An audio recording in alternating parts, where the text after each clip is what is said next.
अस्सलाम वालेकुम guys, my name is Chaudhary Aamir and welcome to travel visa centre. हमारे एक और क्लाइंट का यूके का विज़िट वीज़ा इशू हो चुका है, जिसका हमें कुछ दिन पहले अपडेट्स मिल गई थी। बट ये वीडियो लेट इसलिए बना रहा हूँ क्योंकि रमज़ान है और आप लोगों को पता है कि रमज़ान में रूटीन जो होती है वो काफ़ी चेंज हो जाती है। तो इस वजह से जो काम करने का टाइम है वो चेंज हो चुका है, तो टाइम मिलता नहीं है, फाइल्स ज़्यादा होती हैं, तो इसलिए वीडियोस कम बनती हैं।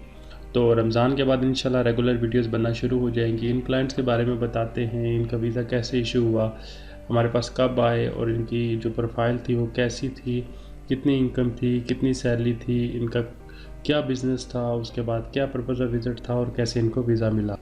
आप में से बहुत से लोग क्वेश्चन करते हैं कि क्या मेरा कोई फैमिली मेम्बर यूके में नहीं है, मैं वीज़ा अप्लाई कर सकता हूं।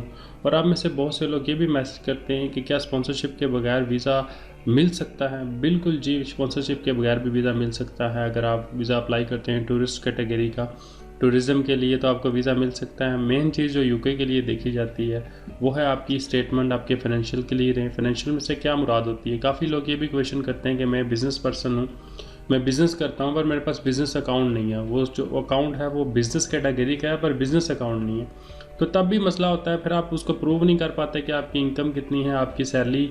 फॉर एग्जांपल अगर आप कोई बिज़नेस करते हैं तो उससे कितनी इनकम ले रहे हैं। अगर आप टैक्स रिटर्न भरते हैं तो वो सेल्स में काउंट होती है, उसकी इनकम डिफाइन नहीं कर पाती। क्योंकि अगर आप एक बिज़नेस अकाउंट अटैच कर रहे हैं तो उसमें 2 करोड़ पे आपकी सेल है, तो 2 करोड़ पे आपकी इनकम नहीं होगी। आपकी इनकम वो होगी जो आप उसमें से ले रहे हैं, प्रॉफिट जो ले रहे हैं। ठीक है, जो प्रॉफिट है उसमें से आप मंथली कुछ ना कुछ अपना परसेंट निकाल रहे हैं। लाइक अगर आप 3 लाख रुपए कमाते हैं तो आप 1 लाख रुपए अपने लिए यूज़ कर रहे हैं, तो वो आपकी इनकम या सैलरी में काउंट होगी। तो उस 1 लाख के हिसाब से आपकी सालाना इनकम बनेगी 12 लाख रुपए। और ये कैसे डिफाइन करेंगे स्टेटमेंट में?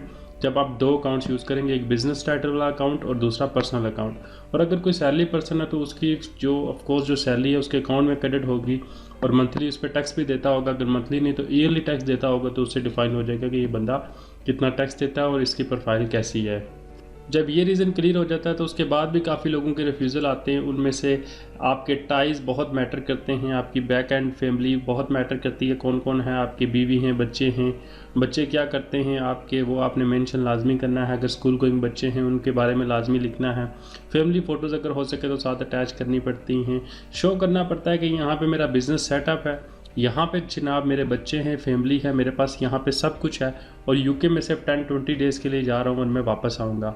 ठीक है, और जब आप 10-20 डेज़ का उसको मेंशन कर रहे हैं तो वहाँ पे पर्पज़ ऑफ विज़िट में भी आपको डिफ़ाइन करना पड़ता है, ट्रैवल आइटनरी साथ अटैच करनी पड़ती है और ये सारी चीज़ें। उसके बाद काफ़ी लोग ये भी गलतियाँ करते हैं, जो इनकम होती नहीं है वो लिख देते हैं।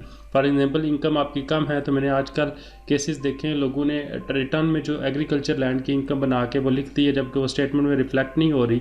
तो वीज़ा अफसर ने इस बात पे भी रिफ्यूज़ किया है। ये कुछ पॉइंट्स होते हैं। कोई भी प्रोफाइल है, वीज़ा अप्लाई कर सकता है। आप अनएम्प्लॉयड हैं तब भी अप्लाई कर सकते हैं, एम्प्लॉयड हैं तब भी, सेल्फ एम्प्लॉयड हैं तब भी। वीज़ा कोई भी बंदा अप्लाई कर सकता है। वीज़ा अफसर को मुतमिन करना आपके ऊपर है कि जैसे ही आप उसे सर्टिफाई करेंगे, आप वापस आएंगे और आपके टाई स्ट्रॉन्ग है तो वो आपको वीज़ा दे देगा। आप में से कोई बंदा यूके का वीज़ा अप्लाई करना चाहता है तो मेरा नंबर आ रहा होगा स्क्रीन पे, मुझे व्हाट्सएप पे कांटेक्ट कर सकते हैं। मैंने जो कॉल करने और केस डिस्कशन की फ़ीस रखी हुई है, अगर आप नॉर्मली मुझे व्हाट्सएप पे मैसेज करते हैं, उनको इन्फॉर्मेशन लेते हैं, उसकी कोई फ़ीस नहीं है।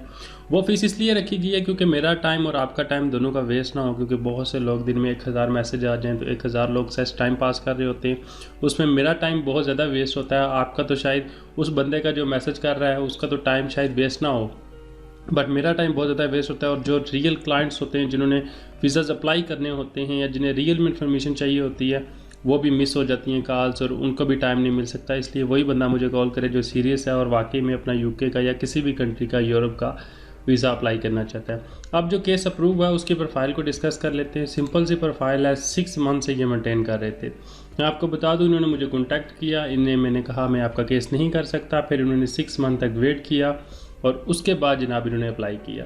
मंथली इनकम देख लें आप, 2.5 लाख रुपये, 50,000 खर्च करते हैं, 2 लाख रुपये सेविंग है, 1300 पाउंड ट्रिप कॉस्ट है और 3900 पाउंड, 3900 पाउंड इनके सेविंग में पड़े हुए थे। ये डॉक्यूमेंट थे, चेक की कापीज, पर्सनल अकाउंट था, बिजनेस अकाउंट था, टैक्स रिटर्न थे, एडिशनल बिजनेस के चैम्बर ऑफ कॉमर्स वगैरह ये चीज़ें अटैच थी, FRC था, MRC था, प्रॉपर्टी डॉक्यूमेंटेशन थी।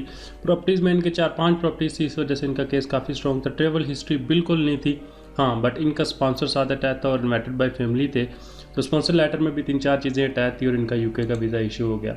बहुत आसान तरीन वीज़ा और आजकल वीज़ा रेशो बहुत अच्छा है यूके का। अगर आप अप्लाई करना चाहते हैं तो मेरे नंबर पे कॉन्टैक्ट कर सकते हैं। उम्मीद करता हूँ कि आप लोगों को मेरी आज की वीडियो पसंद आई होगी। अगर इस वीडियो से ज़रा से भी हेल्प मिली हो तो मेरे चैनल को सब्सक्राइब कर लें, क्योंकि 97% लोगों ने अभी तक सब्सक्राइब नहीं किया। अल्लाह हाफिज़।